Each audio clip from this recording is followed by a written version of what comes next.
Hey there, y'all. This is Jack, and today we're discussing Ragnarok Apocalypse Chapter 2. Fanboying out. I'm not even gonna lie, I'm fanboying out. Crew does pretty dang well. I'm not gonna lie, like way better than I think I actually would have given him credit. I still want Raw to win, but let's just dive right into the review, shall we? Because again, man, Ragnarok is great, and this spinoff is starting off very, very promising. All right, so yeah, essentially, Jarl, I am so sorry if I'm mispronouncing her name. I am not good at pronouncing Norse names, so my apologies. But yeah, the announcer, Heimdall's apprentice, she announces for the match to begin of Raw versus Ku, and immediately Ku essentially just goes on the offensive. He just starts attacking with his giant log that he has with him, which again is interesting. There has to be more to it, right, than just swinging it around. But we'll see. We'll probably see something more about it later on as he tries swinging it at Raw, and Raw just effortlessly just starts dodging and dodging and dodging, and y'all is just continuing to announce all this. Like, yeah, essentially, yeah, Ku can't do nothing to Raw. Did we get some commentary from Ares, which is pretty interesting. We see him and Zeus as yeah, Raw is just not having any of this. He thinks Ku is just a big disgrace to the gods, as he says to him, "You lack intelligence, class, and most of all, dignity." And as Ku comes in with his log to slam Raw easily blocks it with just one arm, surprising just about almost nearly everyone. And yeah, Ku backs off as he's wondering what in the world's going on. How in the world is he able to do this? And we see him starting sweating and sweating, and we figure out what happened, right? We could figure out like what's happening from the last chapter, as everyone's saying, how strong he is. And then we cut to some of again. I am so sorry, Japan. Um, Junshi, the vermilion bird from China. One of the gods are gonna fight with him and his little gang, just kind of watching it, and Junxing is thinking to himself, yeah, this Raw's probably done something. There's probably a reason why Ku's not performing, super well. As Ku continues his attack, but then he starts weakening as he realizes, yeah, there's something wrong.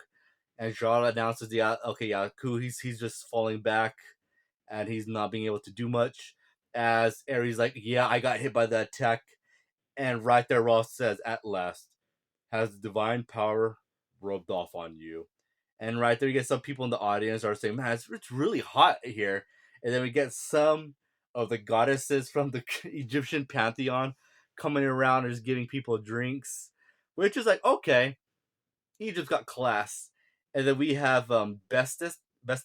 I am so sorry. I'm not. No offense, Egypt. Bestest. It's a cat. Okay, they give the female goddesses of Egypt like kind of like the animalistic look that is representative of the goddesses, as we see four of them, and two of them that are based like kind of like off cats. They have like a cat like face, and I was like, that's pretty cool. But what about the male? Like, you could have given Raw like a bird face, but that's just nitpicking. All right, that's nitpicking. That doesn't matter. I saw this. I was like, come on, it could have worked.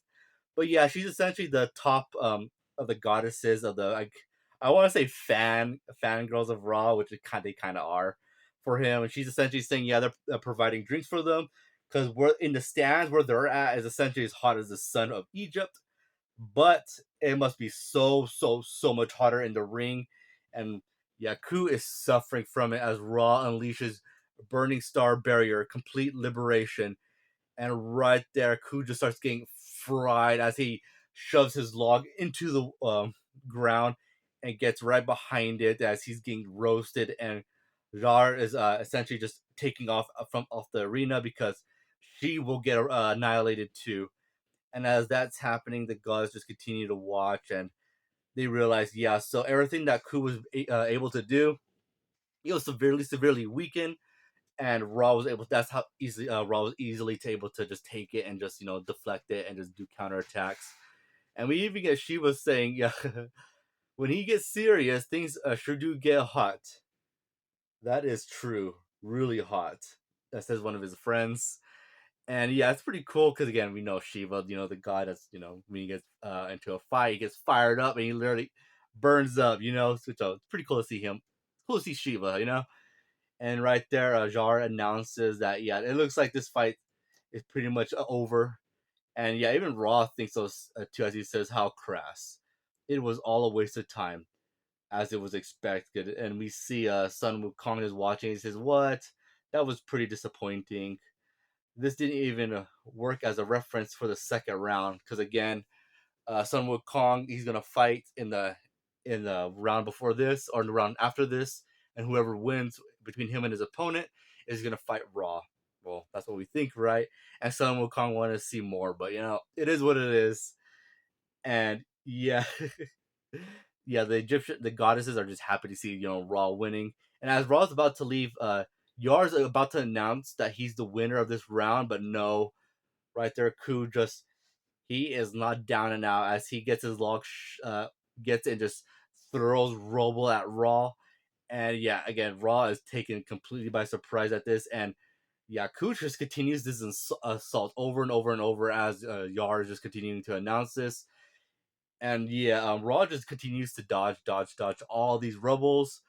But no, Ku just continues to go to another part of the stadium, just launches so much rubble at him, and yeah, Raw gets so fed up with this, but and as he just smacks rocks out from the side, and right there he sees Ku just blitzing him, and everyone's surprised by this, especially Raw.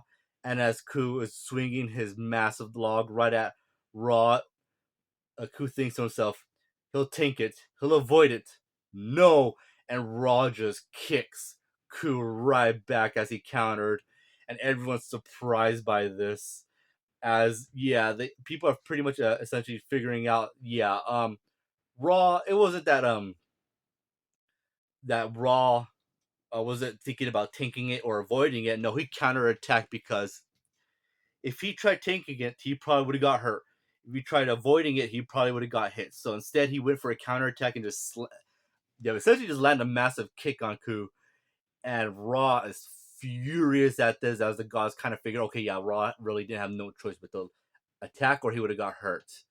And right there, Ku just smiling as he says, just now, I'm starting to feel the heat. Hey, old man, the true fight just started, don't you think? And he's saying this as he's burnt and he has a smile on his face. So it's pretty dang crazy as we get many of the gods, just smiling as we watch this. But then Raw just turns off his barrier around him. And everyone's surprised by this. Like, what in the world's going on? As Ku's like, wait, are you giving up? Or then he realized, okay, yeah, there's something up. As we see Raw's face just very angry, his eyes go like crazy, like googly eyes, which is it would be pretty dang creepy, and crazy. As Ku looks up and with the narration saying, as an opponent, only Ku, who stood in front of him, could look at that expression, give form to the true meaning of wrath. As we look into the sky, we look towards the. I'm presuming that's the sun, or Ra created something like the sun in the sky, and Ku just looks up and okay, yeah, this is bad. Ra. Okay, how in the world is Ku gonna win? End of chapter. Really good chapter. I really like it. Ku is insanely durable. I gotta say, so it'll be interesting to compare him to other gods that we'll see later in the actual official canon. But yeah, this is crazy, crazy. Ku's very dangerous, and I don't see how Ku's gonna be able to win this. Raw is incredibly powerful. Like Ku is damaged, and Raw essentially didn't really have to lift a finger for most of it. So yeah, I'm just thinking, what in the world's gonna happen? And if Raw summons like lasers to come down on Ku, what's Ku gonna do? Unless the log is a massive hack weapon, which is possible to be honest. But again, we don't know. But yeah, very interesting. I'm gonna give this chapter an 8 out of 10. I really enjoyed it, really liked it, and honestly, this ranking could go up in the future when we see more of what Raw and Ku could do, what more they're able to do with their abilities, how much more durable we're gonna see in the future. Just to compare it to other chapters of this series, but yeah, strong start for this series. The 2 chapters are really good. I highly recommend reading them. If you haven't read them, then why are you watching this video? Anyway, that concludes my review. If you listen this far, I appreciate it, and I hope you guys have a great day and take care.